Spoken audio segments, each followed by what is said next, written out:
जम्मू कश्मीर में भले ही कांग्रेस और नेशनल कॉन्फ्रेंस सरकार बनाने जा रही है, लेकिन सरकार चलाना इनके लिए उतना आसान नहीं है, क्योंकि जिस तरह से चुनाव से पहले केंद्र सरकार ने जम्मू कश्मीर के उपराज्यपाल की शक्ति में इजाफा किया है, उससे इतना तो साफ हो गया है कि जम्मू कश्मीर में बनने वाली नई मुख्यमंत्री की एलजी से टकरार चलती रहेगी। चलिए आपको सबसे पहले ये बताते हैं कि मोदी सरकार ने एक कानून के जरिए कैसे एलजी की ताकत में इजाफा किया और जम्मू कश्मीर के सीएम की हालत कुछ ऐसी कर दी जैसे दिल्ली में अरविंद केजरीवाल की हुई थी।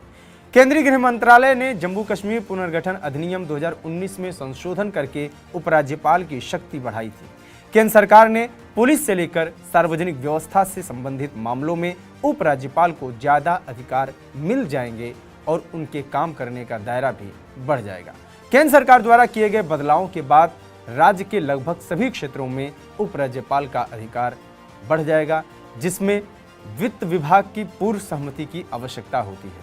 केंद्र सरकार द्वारा किए गए बदलावों के बाद राज्य के लगभग सभी क्षेत्रों में उपराज्यपाल को अधिकार मिल जाएगा, जिसमें वित्त विभाग की पूर्व सहमति की आवश्यकता होती है। केंद्र सरकार द्वारा जारी अधिसूचना के अनुसार मंत्रालय ने जम्मू और कश्मीर पुनर्गठन अधिनियम 2019 की धारा 55 में संशोधन किया है। इसमें उपराज्यपाल को अधिक शक्ति प्रदान करने वाले नियम जोड़े गए हैं। 42A के अंतर्गत कोई भी प्रस्ताव जिसके लिए अधिनियम के तहत पुलिस, सार्वजनिक व्यवस्था, अखिल भारतीय सेवा और भ्रष्टाचार निरोधक ब्यूरो ACB के संबंध में वित्त विभाग की पूर्व सहमति जरूरी है, तब तक स्वीकृत या अस्वीकार नहीं किया जाएगा जब तक कि इसे मुख्य सचिव के माध्यम से उपराज्यपाल के समक्ष नहीं रखा जाता है। 42B के अंतर्गत अभियोजन स्वीकृति देने या अस्वीकार करने या अपील दायर करने के संबंध में कोई भी प्रस्ताव विधि विभाग द्वारा मुख्य सचिव के माध्यम से उपराज्यपाल के समक्ष रखा जाएगा।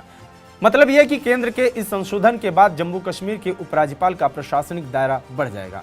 इस संशोधन के बाद उपराज्यपाल को अब पुलिस, कानून व्यवस्था, AIS से जुड़े तमाम मामलों में ज्यादा अधिकार होंगे। पहले इसमें वित्त विभाग की मंजूरी जरूरी थी, लेकिन अब उपराज्यपाल को इन मामलों में भी ज्यादा अधिकार मिल गए हैं। इसके अलावा अब महाधिवक्ता, कानून अधिकारियों की नियुक्ति और मुकदमा चलाने की अनुमति देने का या इनकार करने या अपील दायर करने से संबंधित प्रस्ताव पहले उपराज्यपाल के सामने रखे जाएंगे। तब सरकार के इस फैसले पर उमर अब्दुल्ला, कांग्रेस और महबूबा मुफ्ती ने तीखी प्रतिक्रिया दी थी। उमर अब्दुल्ला ने कहा था कि जम्मू कश्मीर का होने वाला सीएम खुद का चपरासी भी नहीं नियुक्त कर सकता है। जानकारों का कहना है कि जम्मू कश्मीर की स्थिति दिल्ली जैसी हो जाएगी। दिल्ली में केजरीवाल का अक्सर एलजी से टकराव होता था। केजरीवाल लगातार मोदी सरकार पर यह आरोप लगाते रहे कि दिल्ली में केंद्र हमें काम नहीं करने दे रहा है। कुछ ऐसी ही स्थिति अब जम्मू कश्मीर में बनने वाले उपराज्यपाल की होने वाली है। देश दुनिया की तमाम खबरों के लिए बने रहिए TV9 डिजिटल के साथ। नमस्कार।